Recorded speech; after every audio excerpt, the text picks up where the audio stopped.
making the switch to secondary. What's that process been like for you, and have you enjoyed it so far?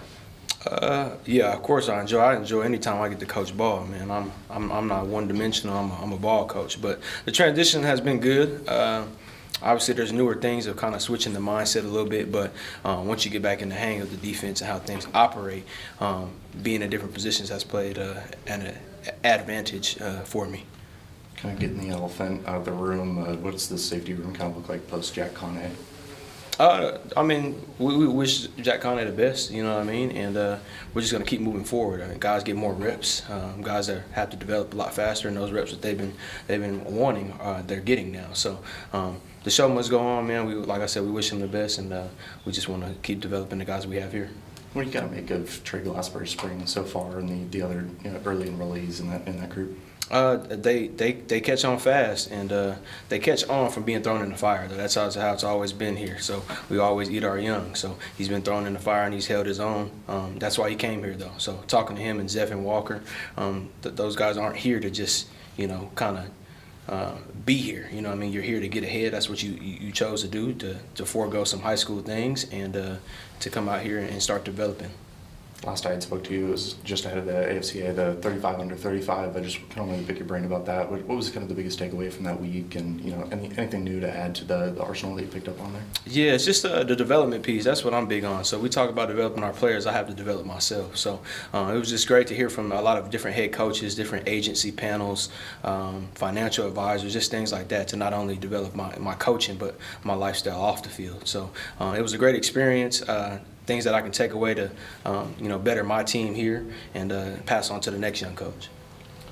A guy like Jaheim coming into spring in a different place on the roster than maybe a year ago, how have you seen his development and growth on the field?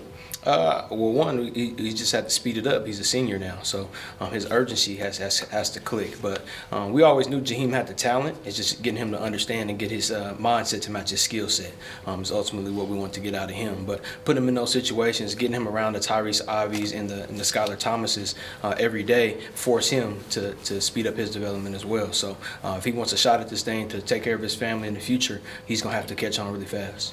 We saw Marion kind of playing some of that nickel role today.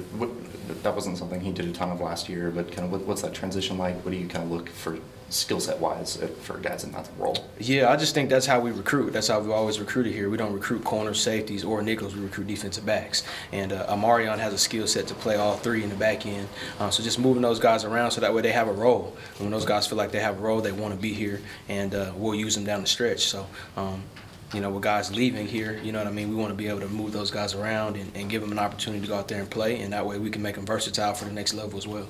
It seems like one of the things Coach Bray did in the offseason was to structure the defensive staff to break the groups down a little smaller, a little more detailed. Did that on the line and the edges and with you and Coach Chance. How do you and Coach Chance work together and divvy things up, and how do you think that helps the secondary?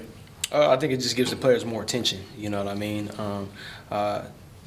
Having two voices in the room, more detail on the install, being able to go out there and work multiple things where we kind of work a two-man circuit, as far as working skill sets and things like that. So I think Coach Bray did a great job of boosting up the staff with veterans to kind of counter the young coaches that we have. So it's a great combination. That way we give our players more attention. They're always in the building. Somebody's always here for them, and I think it's already paid dividends.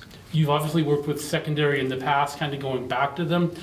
Did that time with the linebackers, new perspective, see things a little differently after having done that? Absolutely. It's just not a bird's eye view, you know what I mean, and seeing the whole picture and explaining to these guys how the defense works, because it's not going to be called this name in a pro defense, you know what I mean? So being able to teach them, and that way we can develop them and understand the game of football.